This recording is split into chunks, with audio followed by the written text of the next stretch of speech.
कहा था सर आप जैसे भी उनका कार्यक्रम मेरे गांव में जरूर करवाइए, तो हमने उनका वहाँ कार्यक्रम कराया था, फिर वो घटना वो घटी। तो हम लोग क्या है साहब की कोशिश करते हैं जितना जो भी चीज़ हो अच्छा होते रहे अपने समाज में। तो अब मैं मनोज बाबू जो आज ये भी हमारे समाज में चाह रहे हैं कि हम लोग कुछ एकत्रित होकर अच्छा काम कर लें और ये आए हुए हैं, मैं चाहूँगा ये हम लोग के सामने बात करते हैं।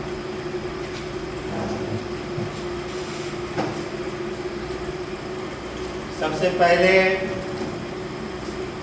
बांका जिले के यहाँ पर उपस्थित तमाम लोगों का हम अभिवादन करते हैं और मैं आप लोगों के बीच में आज तो एक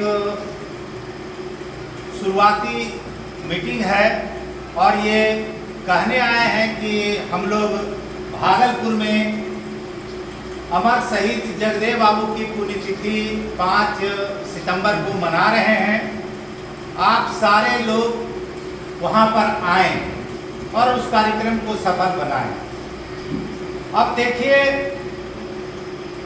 हम लोग की जो पृष्ठभूमि है जी आपको कार्ड दिया जा रहा है।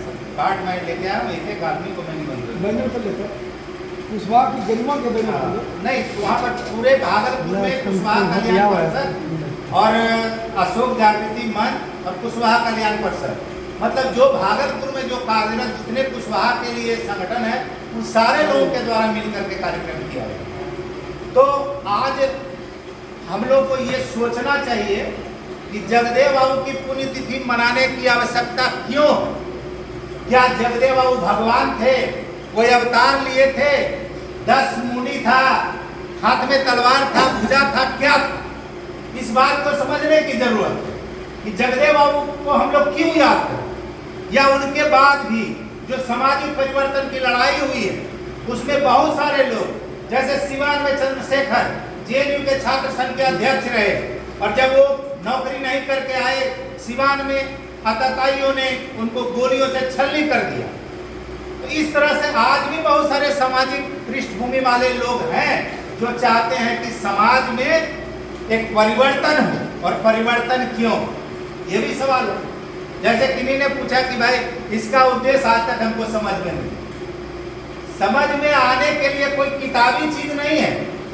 समझ में आने के लिए ये समझना चाहिए कि कुशवाहा की एकता आज तक जगदेव बाबू के बाद किसी ने उस पर कदम नहीं बढ़ाया है कि कुशवाहा की कैसे एकता हो। अगर कोई भी राजनेता बने हैं तो अपने राजनीतिक पार्टी के लिए बने हैं, वो पहले अपनी पार्टी को देखते हैं, वो समाज को नहीं देखते। तो इसलिए इस चीज की जरूरत कि जगदेव बाबू की पुण्यतिथि मनाया जाना चाहिए।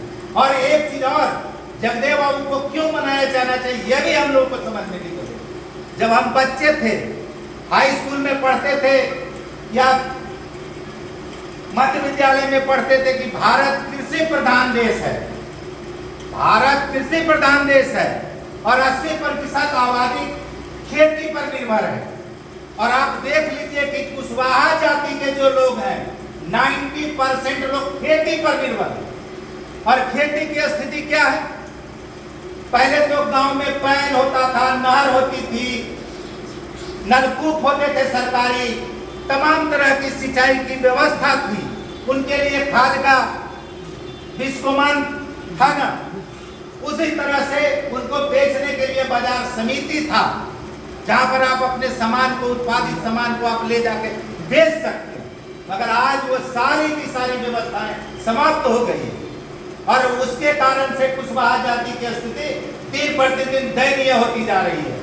आपके जो सामान है, जो सामग्री उपजाते हैं, उसको आपको कोई मूल्य तय करने का आपको हिम्मत नहीं है, आपको हैसियत नहीं है। ये कलम अगर जिस कंपनी ने बनाया है उसने इसका रेट तय कर दिया है, 1 रुपया या 5 रुपया, उससे कम में नहीं बिकता है। मगर क्या आप अभी धान का फसल लगाए हैं, क्या उपजेगा तो क्या उसको 5,000 रुपये मन बेचने का दावा करते हैं? कतई नहीं करेंगे। और हमारे जाति के भी जो नेता है और कोई भी राजनीतिक दल के नेता इस सवाल पर नहीं उठाएंगे कि किसानों के सवाल पर वो कुछ नहीं बोलते। वो सिर्फ जाते हैं चुनाव में। आप लोगों ने में से किन्हीं ने कहा कि चुनाव के समय संगठन बनता है, ये चीज भूलने की जरूरत है, समझने की जरूरत है कि चुनाव में नहीं, हर दिन संगठन बनाने की जरूरत है। और जब तक किसानों के सवाल पर नहीं आप उठेंगे, जो हमारा बेसिक चीज है, हम किसान हैं, हमारी जो उत्पादित सामग्री है, हम टन, जो अगर 1000 रुपया लागत सामग्री है, हमको 500, 600, 700, 800 में बेचना पड़ता है, तो मेरा विकास कैसे होगा? कुशवाहा जाति का विकास कैसे होगा? इस चीज को समझने की जरूरत है और इसी कारण से जगदेव बाबू को याद करने की जरूरत है।